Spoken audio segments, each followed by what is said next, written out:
All right, so get this. You have like a chess grandmaster, right? What? Just like walking down the street, right? Yeah. Past a street game, like just casually walking by. And without even breaking stride, he's like, white mates in 3. Oh. It's incredible. That's how Daniel Kahneman kicks off Thinking Fast and Slow. And it's kind of perfect, right? It sets the stage for this whole deep dive into how our minds work. It really does. And this anecdote that you just shared that perfectly illustrates what Kahneman calls system 1 thinking.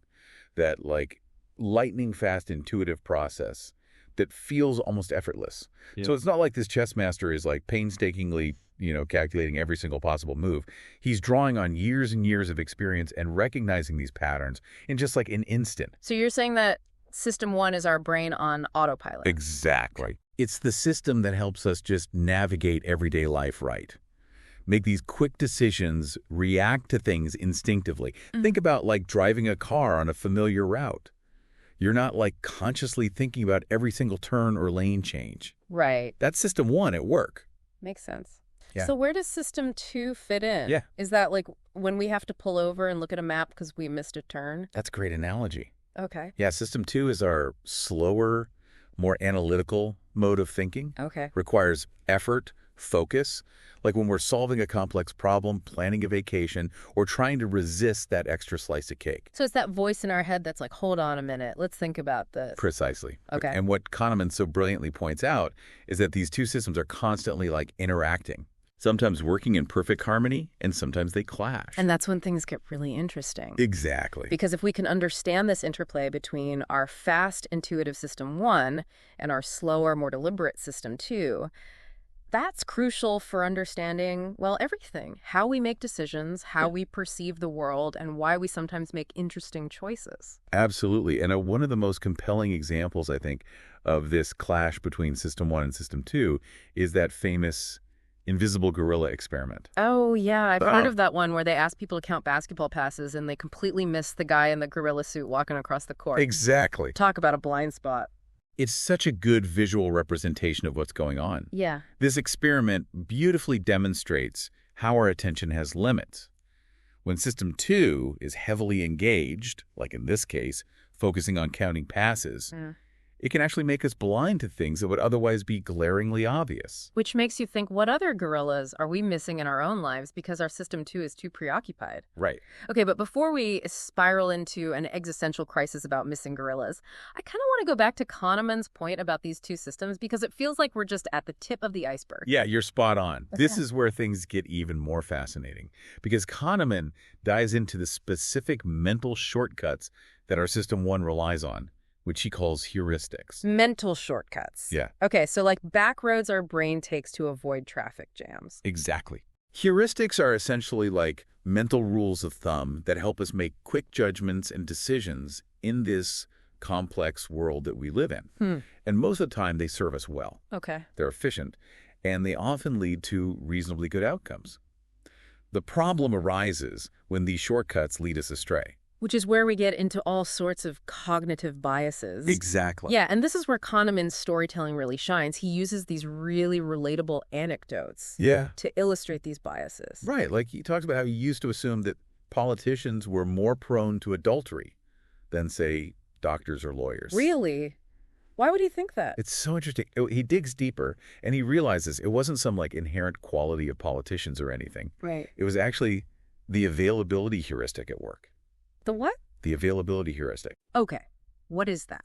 Meaning, the easier it is for us to recall examples of something, usually, because those examples are vivid, recent, or emotionally charged, the more likely we are to overestimate its frequency or probability. Okay. Does that make sense? So because political scandals are all over the news, those instances are really available in our minds, so we think it's happening more often than it probably does. Yes. Like our brain just has this highlight reel of all the juicy news stories. You've got it. And this heuristic can influence our perceptions in all sorts of ways, right? Not just with politicians and scandals. Think about it. We're more likely to overestimate the likelihood of a plane crash after seeing one on the news, even though statistically, Flying is far safer than driving. Okay, well, that makes me want to stop watching the news. Yeah. But seriously, this availability heuristic is really powerful. It is. Like, our brains are playing tricks on us, Yeah. making us see patterns and connections that might not actually be there. Right. It's a little unnerving and totally fascinating at the same time. It is fascinating, and it highlights just how important it is to be aware of these mental shortcuts, right? By understanding how our system one operates, we can start to question those gut feelings, challenge our assumptions, and ultimately, I think, make more objective and informed decisions. But, while we're on the topic of our brains, like finding patterns, there's another one of Kahneman's ideas that I think found particularly intriguing. All right, so we're back, and you're telling me that our brains are like Sherlock Holmes on overdrive, always looking for clues and patterns. Precisely. Even when there's nothing there. Yeah.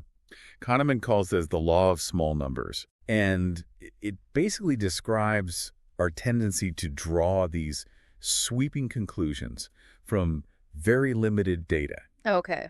We see a pattern, Right. even if it's just a random blip, and our brains latch onto it. Instead of just acknowledging that sometimes things are just random, Yes. we try to fit them into this neat little narrative. Exactly. Like we're all just like amateur detectives looking for meaning in spilled coffee stains. Exactly.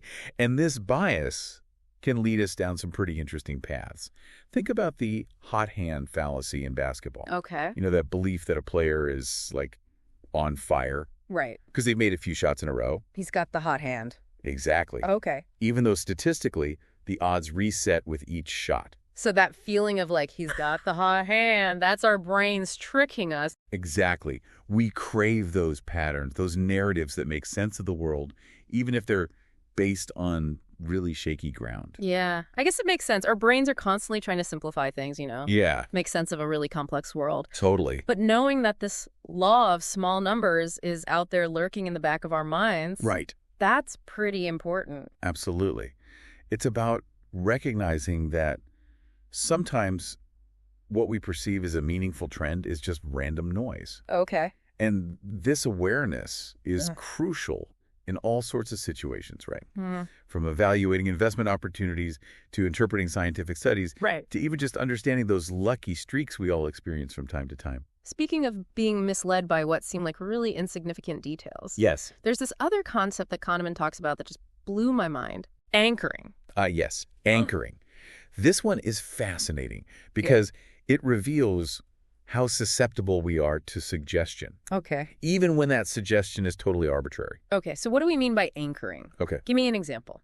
Imagine you're asked to estimate the percentage of African nations in the United Nations. Okay. But before you give your answer, Yeah. you spin a wheel of fortune that lands on just some random number. Okay. It sounds like a game show gone wrong. Right. So here's the thing.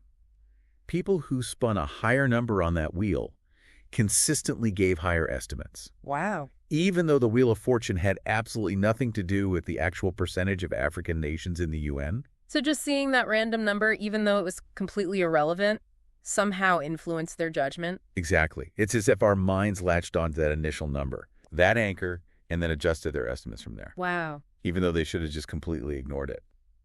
That's kind of scary when you think about it. It's like our brains are being subtly manipulated by these random anchors. And the implications are huge, right? Think about negotiating a salary or the price of a car. Oh, If the other person throws out a high number first, right, even if it's totally unreasonable, right. it can anchor your expectations Totally. and make you more likely to settle for a higher price than you might have otherwise. Oh, man. This is making me rethink every negotiation I've ever had. It's not about overthinking every interaction, but it's about awareness, right? Understanding how anchoring works can help you recognize those subtle influences Okay. and make more objective decisions. It's about being aware of the invisible forces that might be shaping our perception. Right. Knowledge is power. Exactly. Speaking of powerful forces, Kahneman also talks about this idea of loss aversion, which is a real eye-opener. Loss aversion is one of those concepts that once you understand it, Yeah. it just clicks. Okay. It explains so much about how we make decisions and why we often behave in ways that seem irrational. Okay, so break it down for me. Yeah. What exactly loss aversion, Okay. and why should I care? At its core, loss aversion is the idea that the pain of losing something, say $100, hurts psychologically, twice as much as the pleasure we feel from gaining the same amount. So we feel the sting of a loss much more intensely than the joy of a gain. Exactly. And this asymmetry between losses and gains drives so much of our behavior. Think about it. We're more likely to hold on to a losing investment, even when the rational choice would be to cut our losses and move on. Ouch. Yeah, I've been there. I think it's just that fear of realizing the loss, like, if I just hold on a little longer, maybe it will turn around. Exactly. Loss aversion makes us risk-averse when it comes to potential gains, Right. but surprisingly risk-seeking when trying to avoid losses. Okay, so how do we use this knowledge to, like, make better decisions? Because it feels like loss aversion is just kind of baked into our DNA. It is to a certain extent, but by understanding this bias, Right. we can at least start to recognize when it's influencing our choices. Oh. Right. So we can ask ourselves, am I holding on to this stock out of fear of loss, or is it genuinely a sound investment? So it's about taking a step back and looking at the situation objectively. Yes. Challenging those gut reactions that are driven by our aversion to loss. This is good stuff. It is, and it doesn't just apply to investments or financial decisions. Right. Loss aversion influences everything from our relationships to our careers to even how we approach our goals and aspirations. But, speaking of how our perceptions influence our choices, Yeah. there's another one of Kahneman's concepts I think you'll find particularly relevant: framing. All right, so we're back, and I gotta say, framing sounds a little ominous. Like, is someone setting me up here? What's the deal with this one? I can see why you might say that. Yeah. But, in the context of Kahneman's work, framing isn't about deception. Okay. It's really about how the way information is presented, Right. the frame we put around it. That can dramatically influence our choices, Yeah. even if the underlying options are, objectively the same. Okay, I need an example. Okay. How can the same information be presented in different ways without actually changing the facts? Imagine you're facing, a serious illness. Okay. And your doctor presents you with two treatment options. Okay. Option A has a 90% survival rate, Okay. while option B has a 10% mortality rate. So they're both basically saying the same thing, Exactly. just with different words. Exactly. But research shows that people are far more likely to choose option A, Really? the one framed in terms of survival, Wow. even though it's logically equivalent to option B. So just by tweaking the words, you can sway people's decisions, Yeah, even when it's something as serious as a medical treatment. precisely. Our brains tend to be more sensitive to potential losses, Right. right? That's that loss aversion we talked about, Right. creeping in again. So when something is framed in terms of what we stand to lose, we're more likely to avoid it. Right. On the flip side, when the focus is on potential gains, Yeah. we're more drawn to it. So how do we protect ourselves from, being influenced by these framing effects? Should we be walking around with calculators in our pockets, trying to decipher every statistic and percentage that's thrown our way? It's not about becoming a walking calculator. It's more about awareness. Okay. Just knowing that framing exists is the first step. Right. And then we can start to question the information we're given. Like, who's presenting it? What's their angle? Are they trying to nudge me in a particular direction with their choice of words? So it's about taking a step back and trying to see the bigger picture, to see beyond the frame. Exactly. And this applies to so many areas of our lives, from how we evaluate investment opportunities to how we make decisions about our health and well-being to even how we interpret political messages and advertising. It's like those optical illusions where you can see two different images depending on how you look at it. Yeah. Framing is kind of like the mental equivalent of that. I love that analogy because it highlights how much our perception shapes our reality. Right. And this brings us to another fascinating aspect of Kahneman's work. Okay. The idea of the experiencing self versus the remembering self. Okay. Two selves. Tell me more. Think about it this way. You have this self that experiences things in the moment, Okay. right? The physical sensations, the emotions, Right. the raw data of life. Okay. And then you have the self that remembers those experiences later. Okay.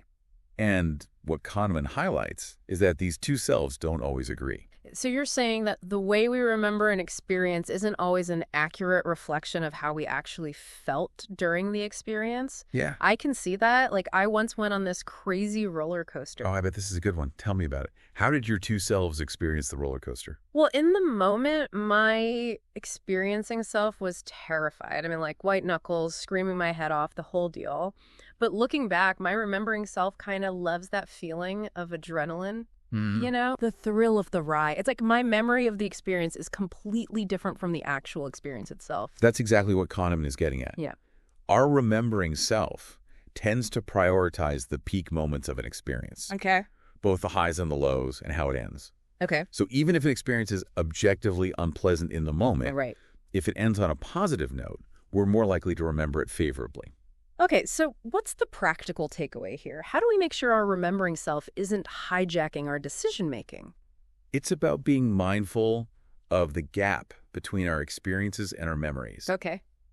and recognizing that our memories are fallible, Right. right? They're influenced by emotions, by time, by our current perspective. Right. So if we're making a decision based on a past experience, Right. it's important to ask ourselves, am I remembering this accurately? Right. Or am I letting my remembering self color my judgment? This is blowing my mind. We covered so much ground today. System 1 and System 2 thinking, heuristics, biases, loss aversion, framing the two selves. I know. Kahneman covers a lot of ground in this book. It's a lot. It is a lot. But, that's the beauty of Kahneman's work. It's rich, it's thought-provoking, and it really, I think, has the power to fundamentally change the way we understand ourselves and the world around us. And that's what this deep dive is all about, right? Giving our listeners those aha moments, those insights that make them think, wow, I've never thought about it that way before. Exactly. It's about empowering people to become more mindful, more discerning, and ultimately more effective thinkers. And on that note, we'll leave you with this final thought. How can you apply these insights from Kahneman to your own life? What biases or heuristics might be influencing our decisions without you even realizing it? And what steps can you take to become a more mindful, discerning, and effective thinker? Until next time, keep those mental gears turning.